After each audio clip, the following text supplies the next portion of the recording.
kita ini yang salah. Salahnya kita apa? Ya karena kita mau diadu domba, mau dilemahkan, mau dibentur-benturkan dengan sesama kita, anak bangsa. Dan dikasih mindset pemikiran yang terbelakang. Intinya, yang terjadi saat ini, jika almarhum-almarhumah yang ada di sini ditanya, pasti mereka akan kecewa dengan perilaku kita saat ini. Di mana harusnya yang menikmati kue kemerdekaan itu ya kita-kita ini. Anak cucu mereka-mereka ini. Tapi justru malah sebaliknya. Selama banteng-banteng Indonesia masih mempunyai darah merah yang dapat membikin setarik kain putih, merah dan putih, maka selama itu tidak akan kita mau menyerah kepada siapapun juga. Merdeka! Assalamualaikum warahmatullahi wabarakatuh. Bismillah, alhamdulillah, wassalatu wassalamu ala rasulillah Sayyidina Muhammad ibn Abdullah wa ala alihi wa sahbihi mawala amma ba'd. Rabbi syrah li sadri wa yassir li amri wahlul uqdatan min lisani yafqahu qawli, amin. Para pemirsa dan pendengar sekalian, saudara-saudariku semuanya, dari lintas suku, bangsa, dan agama, di mana dan kapan saja berada, semoga semuanya diberikan keberkahan, kenikmatan, kesejahteraan, kesehatan, keselamatan, keberkahan, kebahagiaan di dunia sampai di akhirat untuk panjenengan semua bersama dengan keturunan panjenengan. Fid dunia hasanah wa fil akhirah juga hasanah. Di tempat yang penuh dengan keberkahan ini, saya berada di Kota Pahlawan. Di hari pahlawan ini bertepatan pula dengan tempat di mana para pahlawan dimakamkan, di Taman Makam Pahlawan 10 November, Jalan Maijen Sungkono, Surabaya. Mengabarkan untuk panjenengan semua, sekaligus memberi semangat kepada segenap anak bangsa dan generasinya semua, agar senantiasa meniru semangat juang dan pengorbanan para pahlawan pendahulu kita. Pada tanggal 10 November 1945, 78 tahun yang lalu, anak bangsa, mbah buyut kita, banyak yang tewas, kurang lebih 20.000 nyawa melayang akibat serangan gempuran dari tentara Inggris, sekutu dan kawan-kawannya demi mempertahankan kemerdekaan bangsa dan negara kita.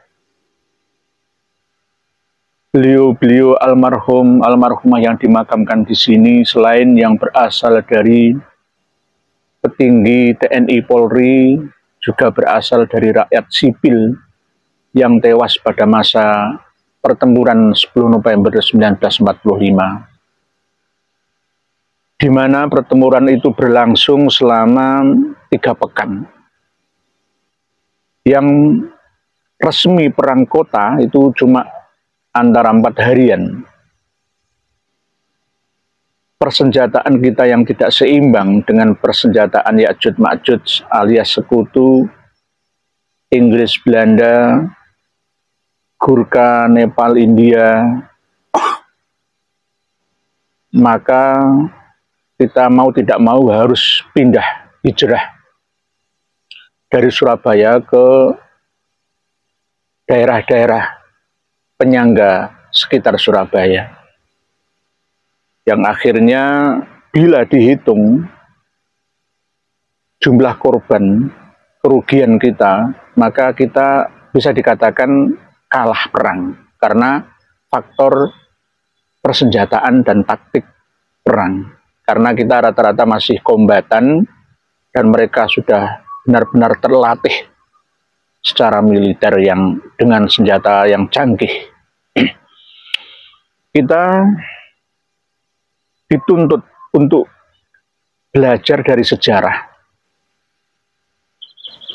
di mana para pejuang kita dulu bisa kalah, ya karena tidak menggunakan atau belum terbuka hubungan dengan negara-negara luar yang ada di dunia ini pada waktu itu. Sehingga persenjataan kita terbatas. Kita jadikan sebagai pelajaran bahwa hidup sekarang ini kita juga harus cerdas. Sebagai generasi pengisi penerus perjuangan para pejuang yang ada di sini dan yang ada dimanapun juga Taman Makam Pahlawan dan makam-makam yang lain yang tak tertulis namanya, harus mengembangkan diri dalam ilmu dan teknologi. Kita belajar dari pejuang Hamas yang ada di Palestina, pejuang Al-Fatah yang ada di Palestina, pejuang Hizbullah yang ada di Lebanon, dan pejuang-pejuang kemerdekaan bangsa-bangsa lain yang ada di seluruh dunia ini. Jangan hanya kita berpangku tangan, bermalas diri, tidak mau open-minded, terbuka untuk menerima wacana, wawasan, keilmuan yang lebih maju daripada sebelumnya. Nah, ini yang harus kita perhatikan, supaya tidak mengecewakan para pejuang yang telah mengorbankan jiwanya untuk kita. Mereka diam karena mereka percaya kepada kita yang akan meneruskan cita-cita perjuangan mereka, para pendahulu-pendahulu kita ini. Namun kita kadang-kadang malah mengecewakan mereka dengan cara mengelola negara, ugal-ugalan, korupsi dibesar-besarkan, lebih membela bangsa asing daripada bangsa sendiri. Sehingga yang terjadi adalah kemerdekaan yang kita nikmati 78 tahun ini belum seutuhnya.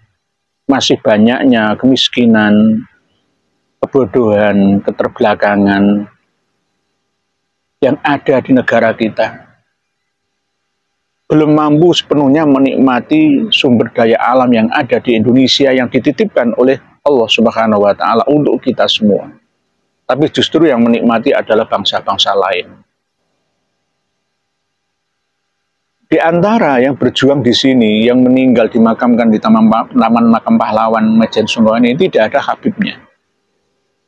20.000 nyawa rakyat sipil Surabaya yang meninggal itu ya orang Madura, Jawa, Maluku, Aceh, Bali, Bugis, Banjar, Dayak, Melayu, semuanya berasal dari pribumi, bumi putra kita sendiri, yang berjuang mati-matian mempertahankan kemerdekaan demi anak cucunya. Justru malah yang menikmati bukan anak cucunya. Bagaimana ini bisa terjadi? Ya ini karena kita masih bermental inlander, masih mau diadu domba antara sesama anak bangsa, diajak bersama-sama untuk bangkit merdeka, justru malah menyalahkan kita. Sama seperti yang terjadi dalam perjuangan untuk mengembalikan harkat dan martabat bangsa ini melalui apa yang telah kami sampaikan selama ini tentang penjajahan terstruktur masif melalui jalur spiritual keagamaan yang mengendalikan alam bawah sadar masyarakat kita yang muslim notabene menjadi terbelakang. Tidak bisa diajak maju, justru malah ketika diajak maju bersama untuk lepas dari penjajahan penindasan, justru kami yang diserang. Lah ini namanya benar-benar hasil nyata dari didikan mereka kaum penjajah itu. Tidak hanya para penjajah kaum Ba'alawi misalnya, tapi juga berasal dari etnis-etnis yang lain. Di mana kita di Indonesia ini maklum tahu bersama bahwa ekonomi kita masih dikuasai oleh orang lain yang tidak pernah berjuang. Nenek moyangnya mengorbankan jiwanya untuk bangsa ini. Kita ini yang salah. Salahnya kita apa? Ya karena kita mau diadu domba, mau dilemahkan, dan dikasih mindset pemikiran yang terbelakang. Intinya, yang terjadi saat ini, jika almarhum-almarhumah yang ada di sini ditanya, pasti mereka akan kecewa dengan perilaku kita saat ini. Di mana harusnya yang menikmati kue kemerdekaan itu ya kita-kita ini. Anak cucu mereka-mereka ini. Tapi justru malah sebaliknya. Perumahan-perumahan elit, ya kita tidak iri, tidak dengki. Cuma untuk memicu semangat kita, ya, agar kita justru mampu dan mau bersaing dengan mereka. Dengan cara apa? Ya, membangun sumber daya manusia kita. Tanamkan rasa mencintai nasionalis terhadap negeri kita. Yang sering kita dengar adalah hubbul waton minal iman itu. Cinta tanah air adalah bagian daripada syukur. Dan syukur itu bagian daripada iman. Percaya kepada Allah. Mensyukuri atas karunia nikmat pemberiannya. Kita cintai negeri kita ini sepenuhnya. Jangan justru malah mencintai negeri di luar kita tempati ini yang diwarisi oleh nenek moyang pejuang kita dulu. Kita ini bangsa pejuang. Kita ini keturunan pejuang, bukan pecundang. Kita harus kuat berjuang demi umat dan masyarakat. Jangan takut berjuang. Beliau-beliau ini rela mati demi kita-kita ini. Justru malah kita diajak berjuang bangkit bersama, gondeli, cerekali, musuhi kita. Ini bagaimana? Ini adalah sikap yang tidak bijaksana. Di mana baru-baru ini juga saya dengar dari Pondok Pesantren Al-Anwar Sarang, ya, menginstruksikan kepada seluruh jajarannya, alumninya, santri-santrinya untuk masih tetap ta'zim dengan Ba'alawi. Kalau masalah ta'zim itu kepada semuanya. Kita ini bangsa yang beradab, bukan bangsa yang biadab. Bangsa yang beradab selalu mengedepankan tata krama, etika, sopan santun, akhlakul karimah dengan siapa saja. Welcome dengan siapa saja, tidak hanya kepada kaum Ba'alawi, kepada etnis Tionghoa, dan kepada semuanya kita welcome. Asalkan mereka datang ke sini untuk bersaudara, berbuat baik dengan kita.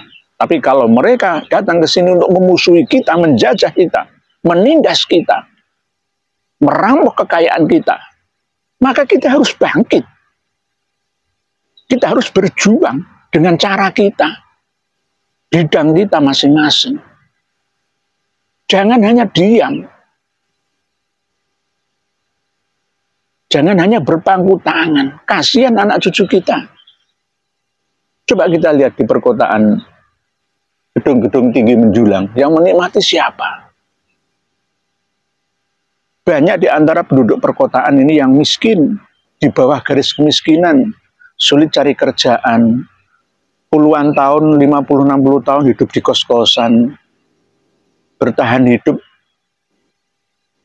sulit akibat himpitnya ekonomi, himpitan ekonomi mereka bersama dengan keluarga mereka.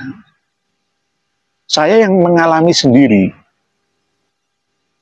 di mana yayasan saya itu setiap saat menerima tamu-tamu pengaduan dari mereka yang kalah bersaing dengan mereka yang notabene bukan keturunan dari pejuang-pejuang ini. Padahal mereka juga bukan pemalas. Mereka pekerja keras, tetapi hasilnya pun tidak nutut. Persaingan bebas ini membuat mereka kalang kabut. Semuanya berhak untuk sejahtera. Ya, berhak untuk bahagia. Berhak untuk menikmati sumber daya alam yang ada. Semuanya tanpa terkecuali. Berdasarkan keadilan sosial bagi seluruh rakyat Indonesia dan kemanusiaan yang adil dan beradab. Oleh sebab itu, saya pesan kepada segenap sanak famili dan handai tolan, segenap anak bangsa yang ada, ayo bangkit bersama di Hari Pahlawan melalui Kota Pahlawan ini di Taman Makam Pahlawan 10 November 1945 Mejen Sungkono ini. Saya haturkan, saya bangkitkan, saya ucapkan selamat berjuang. Selamat berjuang. Selamat berjuang. Pantang mundur. Iskariman aumut syahidan. Dengan cara kita masing-masing. Para pemirsa dan pendengar sekalian rahimakumullah. Persaingan memang benar-benar ketat dalam hidup saat ini. Dengan bukti nyata bahwa masyarakat kita banyak yang berada di dalam lembah di bawah garis kemiskinan. Mereka tidak mampu untuk bersaing karena jalur-jalur ekonomi sudah dikuasai oleh orang-orang asing. Spiritual juga dikuasai oleh orang-orang asing. Sehingga jati diri bangsa ini tidak jelas. Dibuat kabur. Sejarah dikubur. Dan dikabarkan dengan versi buatan mereka sendiri. Melalui momentum hari ini, saya berpesan kepada diri saya sendiri dan kepada para pemirsa dan pendengar sekalian, ayo bangkit bersama, semangat kembali. 78 tahun kita merdeka, belum seutuhnya anak bangsa ini menikmati sumber daya alam yang ada, yang Allah anugerahkan untuk kita. Malah justru sebaliknya, kita ingat, kita lihat mereka-mereka yang terbaring tenang di Taman Makam Pahlawan ini. Cita-cita mereka semuanya sama. Ingin menjadikan bangsa dan negara ini berikut rakyatnya menjadi rakyat yang merdeka. Merdeka ekonomi, merdeka politik, merdeka budaya, dan merdeka dalam beragama. Tanpa campur tangan bangsa asing, mampu berdikari seperti semangat Pak Karno dulu. Ingatlah perjuangan mereka, semua 100% sama. Supaya kelak anak cucunya hidup bahagia, tidak hidup merana. Sama-sama merasakan kenyamanan, kedamaian, ketenangan, kenikmatan, kebahagiaan yang tiada tara di dunia sampai di akhiratnya. Seperti bangsa-bangsa maju lainnya. Oleh sebab itu, marilah kita mendoakan almarhumah para pejuang-pejuang kita. Semoga segala amal baik dan ibadahnya diterima oleh Allah Subhanahu wa Ta'ala dan dijadikan sebagai amalan sholihan yang makbulan dan diampuni oleh Allah atas segala dosa dan kesalahannya, kekhilafannya almarhumah para pejuang ini. Ditempatkan oleh Allah sukma jiwa nafasnya di dalam jannahnya Allah Subhanahu wa Ta'ala ila yaumil qiyamah. Demikian sedikit yang dapat kami sampaikan di Kota Pahlawan, di Hari Pahlawan, di Taman Makam Pahlawan 10 November Jalan Maijen Sungkono, Surabaya ini. Semoga bisa kita jadikan sebagai penyemangat kita untuk bangkit berjuang bersama. Berjuang demi kesetaraan, berjuang demi kemerdekaan, berjuang demi anak cucu kita, generasi yang akan datang. Wallahu a'lamu bissawab. Akhirul kalam. Wassalamualaikum warahmatullahi wabarakatuh.